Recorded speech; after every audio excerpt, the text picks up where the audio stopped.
What's going on, guys? Welcome back to another week of the Pizza Podcast. Back this week after last week's absolutely incredible performance and showing against Torino, the 5-0 absolute pummeling, demolition, whatever you want to call it, that happened at the San Siro, where Inter were almost, you could consider, perfect in that match. We're coming back to you the day after a complete opposite performance, a bipolar start to the season, if you will, for Inter, losing 2-1 at home to Udinese, and a performance that felt like something that we had seen towards the end of last season under Inzaghi. There was a lot of similarities and parallels to a lot of the question marks and complaints we had under the previous manager. And I'd said last week that we put this league on notice. And I think they noticed that we're essentially the same team as last year. At least the starters are essentially the same team as last year. And they noticed that the way to beat us is very similar to the way that you could beat us and stifle us last year. Get a goal and sit in a low block, and we have no creativity, no plan B, no different options to bring on to unlock a low block, unlock a defense. It's cross and cross and cross and cross and set piece and cross and hopefully we latch on to a header or something like that. It's it's still early in the season, but seeing that performance yesterday, it's tough to say because it is early in the season. You're juxtaposing it with what we saw the week before, where we saw a lot of different things, different build up, some creativity from Sucic. Um, so yeah, we're going to dive into what we kind of saw today and what we are looking towards, I guess, past this match. As always, before we get started, please like, subscribe, comment, all that good stuff. Really helps the channel and appreciate all the support. Yesterday, we started with a very similar lineup to how we started against Torino. We started with a lineup that maybe some would argue could be considered stronger than what we started with against Torino. Barring maybe one of the subs in defense where we brought in Bisek for Pavard, but we started with Sommer in goal. Jan Bisek, Acerbi, and Bastoni in that back three. Dumfries, again, solidifies his place right wing back. That's not a question. We had Barella moving back to his right side, midfield, mezzala, whatever you want to call it, role, with Hakan coming back in as a regista. And then Sucic moving over to the left, where Mkhitaryan has staked his claim over the last 2 or 3 seasons, and DiMarco starting again on the left. And then obviously the preferred Thuram and Lautaro up top. And this was a match where kind of different in the sense of how we started this match as opposed to Torino.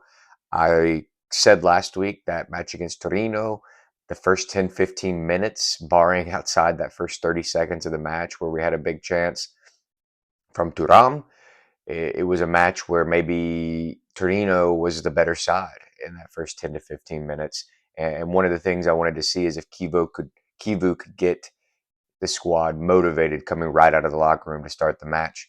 And this match, it looked like a motivated side coming out of the locker room and starting the match. Inter looked the better team in the first 10, 15 minutes. The first big chance for us came in well, I will say there was a decent chance for Udinese in the first couple minutes. And again, it's one of those after we lose possession, there's holes so far behind in that regista, in between the regista and the back line. There's that hole that if a team can find a player in that hole, it unlocks the rest of their team going forward, and we get exposed there. And that's something we've seen since Inzaghi, and I think that's kind of why we were linked a couple times to a more defensive center midfielder to plug and place in that role instead of someone like a Çalhanoğlu, who, Çalhanoğlu over the past couple of years has steadily increased his defense and tackling ability, but he's still not somebody that you would say is as a class defender, or somebody known for winning the ball in the midfield. And having someone like that to cut out and nullify any of those things, it would be nice. But we'll get the touch on, sometimes what you want isn't what you're going to get. We'll touch on some of that later.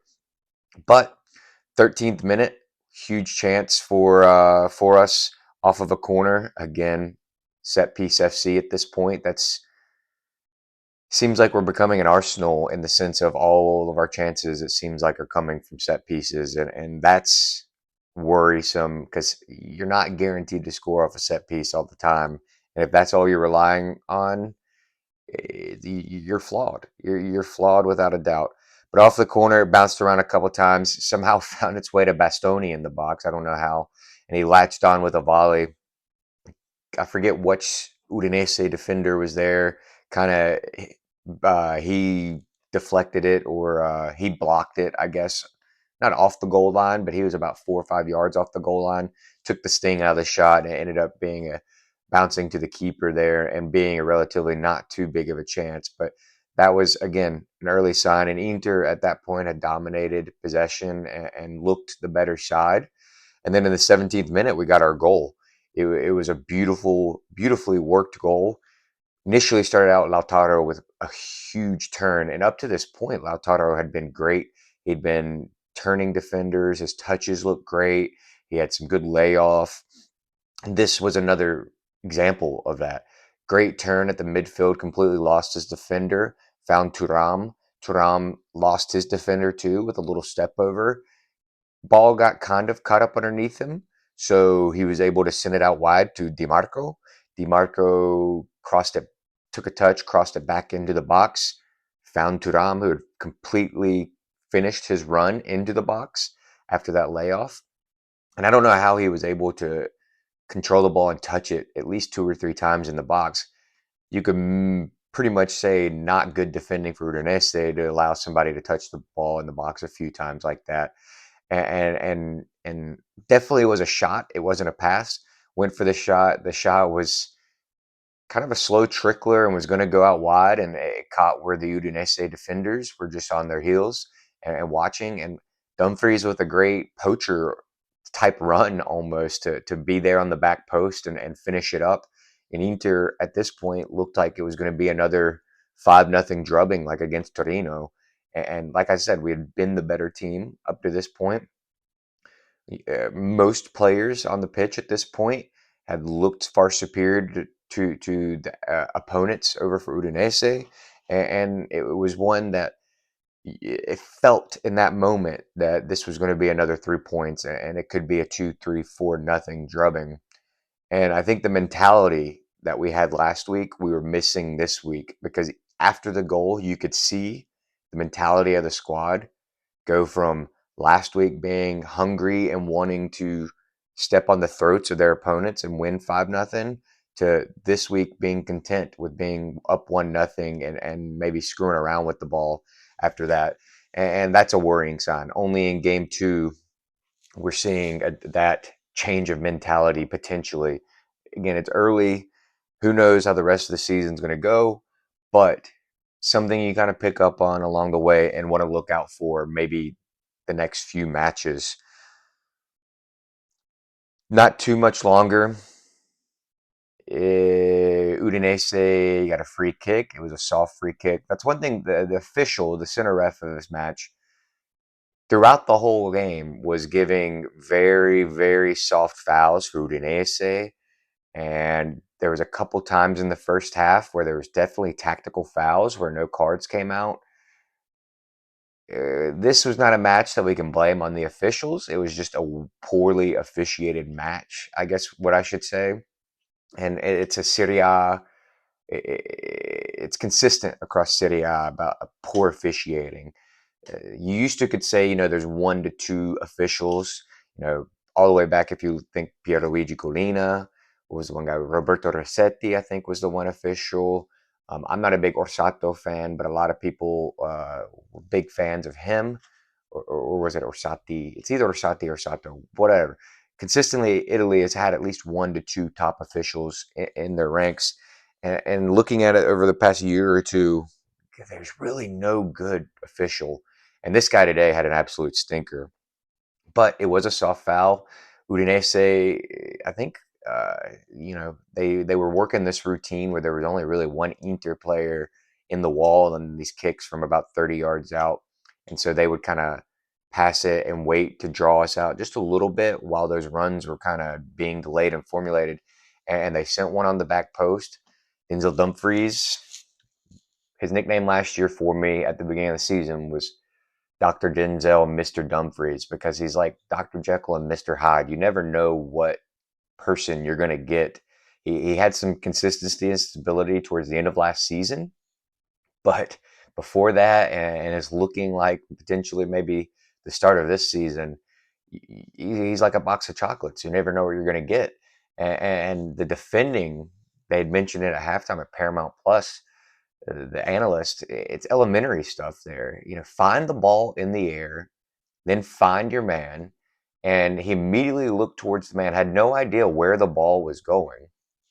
I do think it was harsh in the sense of when you're jumping up, and this was the argument you could see Dumfries making on the field. When you're jumping up, you have to jump up with your arms. But we see it time and time and time again. It's a PK. And when you jump up and your arms are out there, if it hits any part of your arms, I mean, you could see it immediately whenever it happened. I think everyone in their heart of hearts knew that this was going to be a kick from the mark. And we, Dumfries argued his best, but again, there's no complaints. It was a penalty. And unfortunately, it was a well taken penalty too by Davis, who had a hell of a game. He really, really worked Acerbi in this match, which is kind of worrying as well. We'll talk about that here in a minute. But Udinese brings back almost as quickly as we were celebrating and feeling like we were in control of this match. It got taken away from us quickly. And then after that, Udinese really settled into this game and grew into confidence and put us on our back feet. And it all came to fruition in the 38th minute. Udinese got their second goals. And this goal, if this goal does not show Beppe Moratta, Piero Asilio, Javier Zanetti, Christian Kivu, whoever the hell needs to know what we need in the next, I don't have my watch on me, next 4 or 5 hours to strengthen this squad and actually compete on all fronts, like that sounds like they're wanting to do, then I don't know what to tell any of you guys other than if we go trophyless, it's on management. Because the very things we've been talking about are what we got exposed here in this match in particular, and then on this goal very specifically. Ball gets thrown in and it bounces and hits Davis, and Acerbi doesn't even challenge. He goes acting like he's going to challenge and then backs off immediately and loses in the challenge. And that gives him time to turn and find Atta, who had a great game, by the way. He looked like the midfielder that we should have been going for instead of Andy Doof. Now, hindsight is 2020, but that kid had a hell of a game and looked like a player that can actually pick the ball up, run at defenders, and offer something different. Hats off to him. But Acerbi giving him that time to find that midfielder Atta and him running at Bisek being 5 miles off of his defender, just backpedaling, backpedaling, backpedaling, backpedaling. Very reminiscent of that Denzel Dumfries goal, or not goal, defending against Kenan Yildiz last year in that 4-4 match against Juve, where Yildiz was just running and Dumfries is backing up, back up. You have cover around you. Step to the player. Step to the player. If he beats you, you have cover. Odds are, if you step to him, you're either going to slow him down or, like I said, if he beats you, you have that cover. And he just allowed him to dribble and dribble. And once he got close enough into the area, It was a hell of a well taken goal, but the defending again, both goals, the defending. And this one, I completely put on Acerbi and I completely put on Bisek, two players that Bisek we've been linked with a move away from Inter, and the fact that there were reports that we were getting 40 million euro offers for Bisek and we didn't take it is an absolute travesty because Bisek is not a bad player, but Bisek has reached his ceiling. He's not going to get any better than he is right now. And his ceiling is a backup player, in my opinion. You might be in the comments, can comment and argue something different. But for me, Bisek, he's not going to progress along anymore as a player. So we've got a player at the age of 23, 24 who is stalled in his growth and someone's offering 40 million for him. In my eyes, you take that offer and take it every day. Easier said than done, though. I'm sitting here, a month after saying how easy this is after a match against Udinese where he played poorly. So it's easy for me to say that. But what has Bisek really offered this team other than a couple bonehead plays that have cost us points and ultimately potentially you could argue cost us the Scudetto? Having him on the roster, again, I like Jan Bisek. I think there's certain things he does well. If he stays, I'm happy. I'm not going to be upset, but I think it was going to be robbery if we got that much money for a player like Bisek, especially only spending 7 million on him to bring him in here. But then also we got exposed with the Cherby. He got absolutely dominated in that first half and most of the second half too by Davis for Udinese. And that's something you wouldn't have said about Acerbi at the beginning of last season. Maybe even towards the middle to the second half of last season, Acerbi never got dominated and bullied by a defender. And it's starting to happen a little more, starting last week with Giovanni Simeone, and this week with Davis, that kid. It's two matches in a row where Cherby hasn't bested the one center forward, which is something that he's known for. But getting back to the match, or halftime, down 2-1. What kind of response would we get from the boys? Some of my thoughts. Unlucky on the PK, unlucky in the sense of, Dumfries jumping, you got to jump with your arms. Wasn't unlucky in the sense of that it wasn't a PK. It's just the way that that thing transpired. It's unlucky that that happened. But the second goal, completely unacceptable. Completely schoolyard, schoolboy defending. It was absolutely unacceptable. Another thing, Hakan absolutely missing in action in that first half. I think it was about like the 31st minute. I had texted my group message and I was like, I completely didn't even realize Hakan was in the match. He was completely missing in action and maybe one of the worst performances we can see about Hakan in a long time. People have been mentioning online and everything that since that injury last year, the fall off of Hakan has been real. I didn't want to believe it because I really truly believe on his day, Hakan is one of our few world class players that we have. I think when he has good performances in that Registo role, it is world class performances. But the consistency now of seeing that is worrying. We see that maybe one every 10 games and relying on him that deep to be the only creative outlet, if that doesn't work and he does have one of these stinkers of a match, Inter is devoid of any ideas going forward. And another thing too, I think Hakan missing in action also really hurt the two midfielders, Barella and Sucic, who both Sucic did not have a good follow-up game to that first performance against Torino. This match, he really struggled and gave away the ball a couple of times and did not look good at all. And Barella, he had an okay match. I would say probably the best out of that midfield. But Hakan missing in action was making the midfielders try and find the ball and drop so much deeper to get the ball. And I've said it a few times, Sucic, we need him higher up the pitch. If he can get that ball, right at the edge of that middle third and attacking third, and that's where he's finding space and then going to goal, using that big legs to dribble at defenses and do what he does best. And I think Barella is pretty similar as well. If we can find him a little higher up the pitch, if he's playing in that Mezzala role, that can only benefit. But they were picking up the ball in our defensive third and trying to do these things. and that ultimately really affected the rest of the match and the team itself. And I think that boils down to Hakan just being completely missing in action. Cherry and Bisek looked absolutely terrible in that first half. Bisek in particular on that goal, and I think Cherry just the whole first half. We got to get the midfield more into the match, kind of like what I was saying. Get Sucic and Barella higher up the pitch, and then I just wrote in all caps, "Figure it out." You got to figure it out. You're down 2-1. What can you do to do something different and win this match? Going into the second half, though, there was good signs. First 20 seconds, Bastoni sends in a ball to Barella over the top. It was very reminiscent of that uh, Bastoni assist to Barella. What year was this? It was 2020, 2011, where we had the zigzag kits, completely exposed to the back line, and Barella took it on his chest and then had the second touch shot to score against Juve.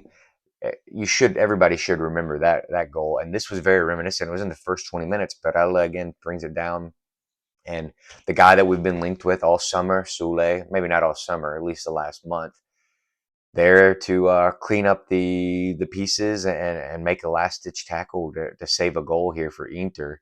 And that's kind of a theme of this second half. We'll see defending for Udinese and Sule in particular as someone we've been linked with. It's kind of poetic justice, if you will, as to him being the reason, one of two reasons, in my opinion, why we didn't come away with at least a point here. But what a response. First 20 seconds, we found that and put Udinese on their back heels. And then 2 minutes later, in the 48th minute, another brilliant chance. DiMarco swings in a great cross to Thuram, almost reminiscent of Thuram's second goal last week. And the header that Thuram had, you've got to put that on goal. You've got to at least test the keeper or something. He skies it over the crossbar. The inconsistency of finishing from Thuram is we love the guy. I really do think Thuram is a class player, but his inconsistent finishing is just worrisome.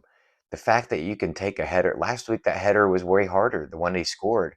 Biragi was jumping in front of him, kind of blocking the ball path, and he put it perfectly into the bottom left-hand corner. This one, you're skying above everybody, and you're able to be able to get your head over it and knock it down, and you knock it over the crossbar. It really should have been a 2-2 match with that chance, in my opinion. I don't think you can excuse missing that. At least put it on goal or something. If the crossbar or the keeper makes a great save, we can live with that. But if you miss the goal completely, I have a hard time living with that. But again, we're putting the pressure on. We're looking better, like we're going to get a chance. 55th minute, we get the chance. We get the goal back. It's a brilliant goal, brilliant ball over the top. I want to say it was either Barella or yeah, it was Barella. Maybe it was Dumfries. It was one of those on the right side. Sends it in. Sucic found his way again into and closer into the box, which is where I want to see him, closer to the opposition box, not picking the ball up closer to our box. Ball comes in. Sucic, again, I don't know how he found Thuram here. If you look, he doesn't even look anywhere where Thuram's at.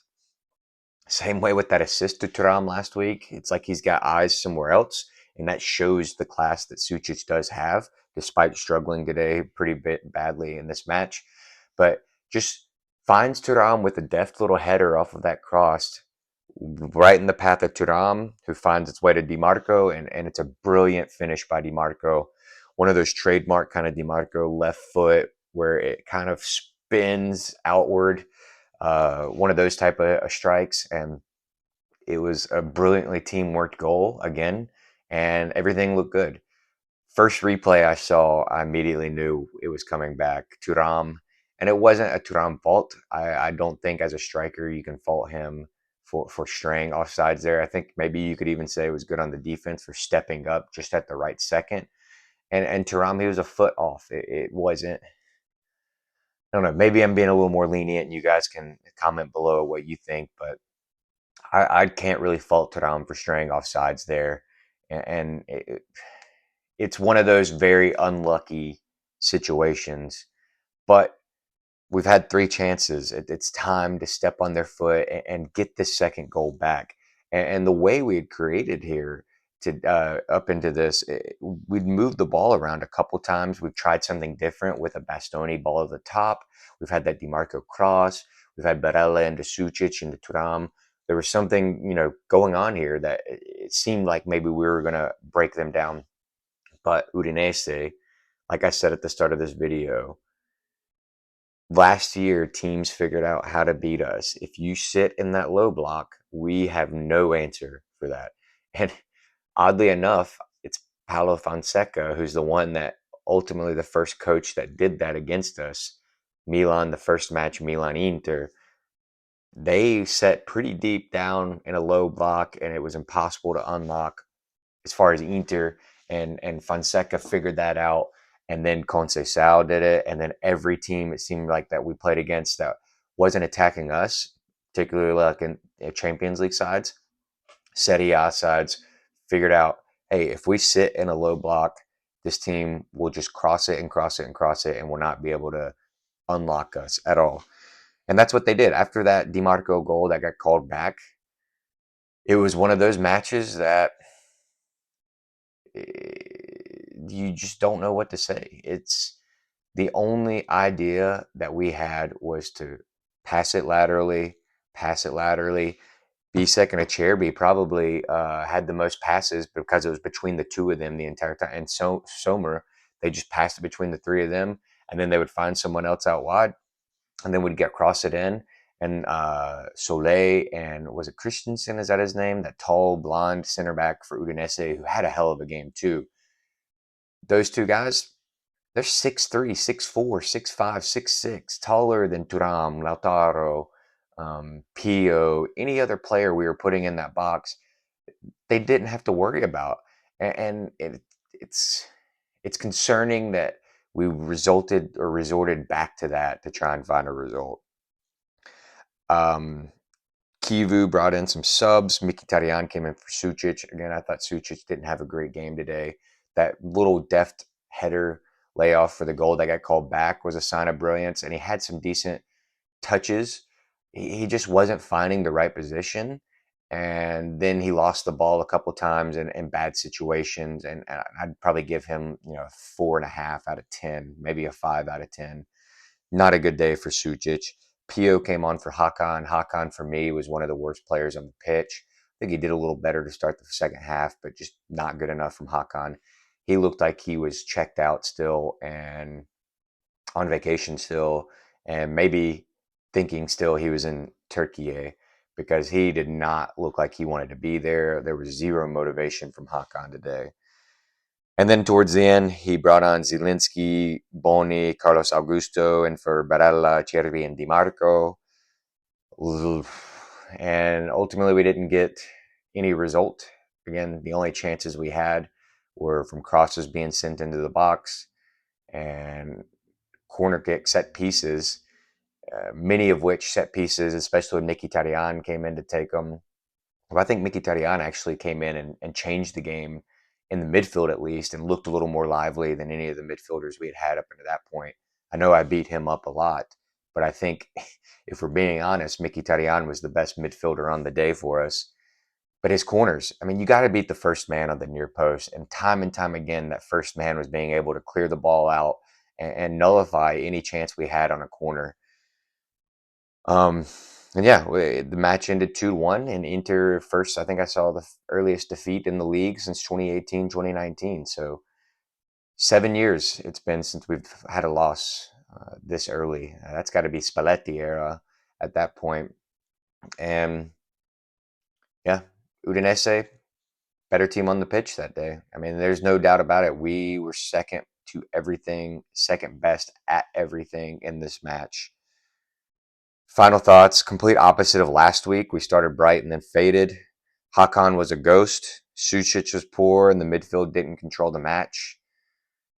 Acerbi and Bisek, really bad. It's something I've been mentioning all summer. We cannot go into this season with Acerbi and Di Vrai as our center back options there in the middle. If we do, it's on Marotta, it's on Auxilio, it's on Oak Tree, it's on Zanetti, that we will not win a trophy. We will go trophyless with them two being the only options in center back. You can't go into a season with a 38-year-old and a 33-year-old being your two options in center back. I don't know what more to say. Just clueless, mindless. I don't know what management's doing there. How many crosses do we have to have before we try something different? I will say Barella one or two times early in that second half, or maybe in towards the middle of that second half, did try something to open up a defense. And even though it got blocked, it was still something different to try and slot something in other than just crossing it in. Zielinski, when he came in, he tried one time. I know that he tried to get it in, same thing, slot something through differently than just a cross, but it got cut out. And he at least also, albeit poor, was trying to shoot from outside of the box. No one else was trying that. Somebody try a freaking 20, 25, 30-yard shot. Somebody try a little flick through the defense instead of just taking the easy pass out wide and putting it on DiMarco or Augusto or Dumfries to try and find a cross in the box. Try something different. Be a little creative. No creativity, no spark, like no 1v1, no taking on your man. The only 1v1 times that we take on our man is just these players, Thuram, Dumfries, whoever, that just try and knock it past him and beat him for pace. There's no any type of skill or anything to try and beat a man.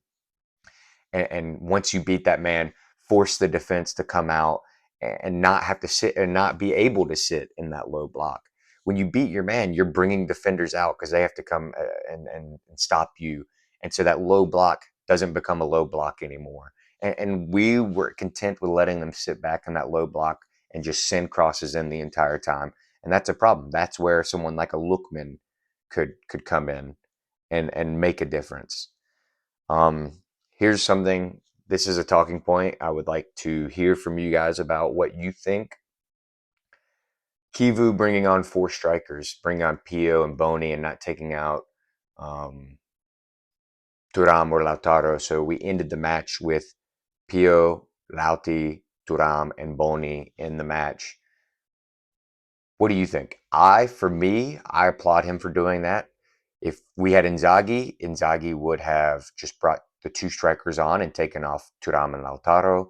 He probably would have brought on just defenders too after that, like we saw in the Champions League final. Again, I get the argument you could make of how balanced and tactically, what do you do with four strikers on the pitch? It looked like he put Boni on the left side and Thuram on the right side, so kind of like a 4-2-4. But at least he's going for it. At least he's sending on attackers and not defenders, people who are known for scoring, to try and get a goal back, and not sitting on his heels. Very reminiscent, and I've mentioned this game a lot because it's one of my favorite Inter matches of all time. Inter versus Siena 2010 match, 4-3, Walter Samuel, the comeback goal at the end. Decimated by injuries. What does Mourinho do? He sends on Arnautovic to go on the pitch with Eto and I think Milito, so three strikers. And then he says, you know what, Walter Samuel, you go up and play striker as well. So we were playing with, if you watch the game, I think we ended that match as like a 2-3-5 formation, just trying to get that winner of a goal.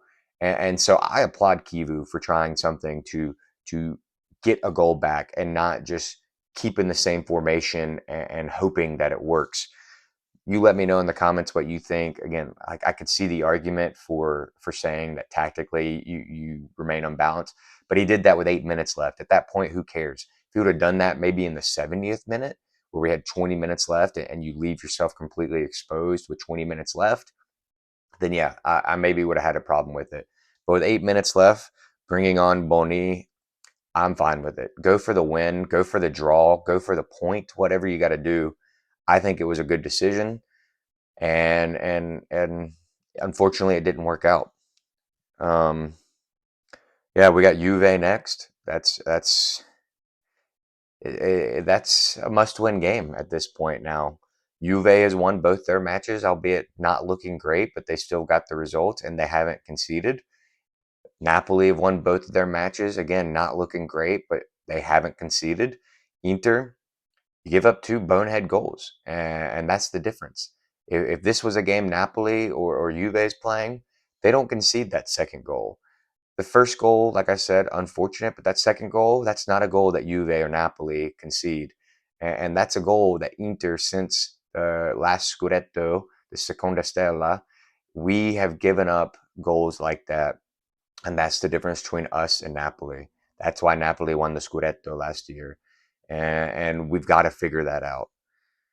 Last thing I just want to touch on management. We got a couple hours left in the transfer window, and I woke up to see that Juve signed Opinda from Red Bull. Is that Leipzig? The young player for 40 million, and that was a player we've been linked with after Adamola Lookman. And Milan just signed a young center back, and all of these teams are making moves. Milan, they have noticed who they need to sign after the first couple games that have not gone to plan for them, and they're taking action.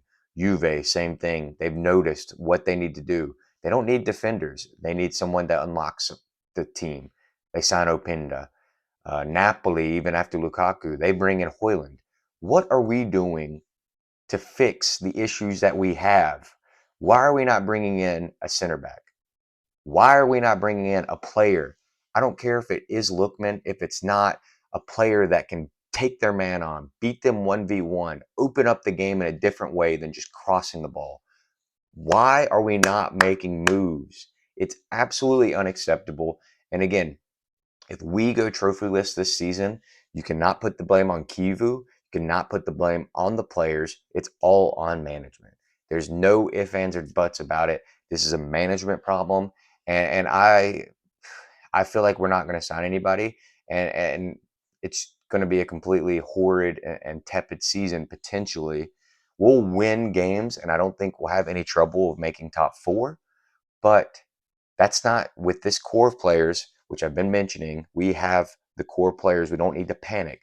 But with this core of players of Lautaro Martinez, Nicola Barella, Alessandro Bastoni, Di Marco, Federico Di Marco, Marcus Thuram, we have the best core of players in the Serie A.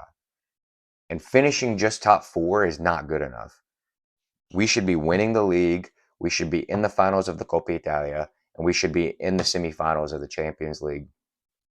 Inzaghi got us there last year, but we're a year older and a year slower. And I don't know. I don't think we're going to have the season based off yesterday's performance and based off what I'm seeing from management right now. Unless Kivu does find something else and figures something else out, changes a formation, goes to a back four instead of this three-back system that is stale now. Goes to a 3-4-2-1 and makes Thuram and Boni play in behind Lautaro or Pio.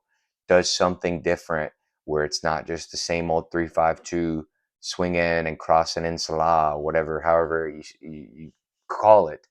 It's got to be something different. I was singing our praises last week, thinking potentially maybe something had changed, and it hasn't. So something's got to be changed, and management has to make a move in this window.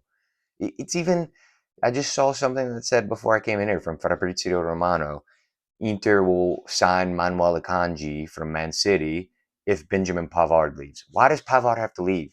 He's obviously the better right center back in this system. We were going to bid $45 million to get Lookman. Where's this money going? Why do we have to have someone leave to bring in an Akanji? Bring in an Akanji, replace Acerbi and DeVry with Manuel Akanji, and let's freaking figure out this defense and move forward. I don't know. That's the end of this rant. It's absolutely a frustrating day after. I thought maybe not recording after the match yesterday, I would calm down and make sense of all of this, but it might be even worse today, waking up to the news that Juve is signing Opinda and all of that.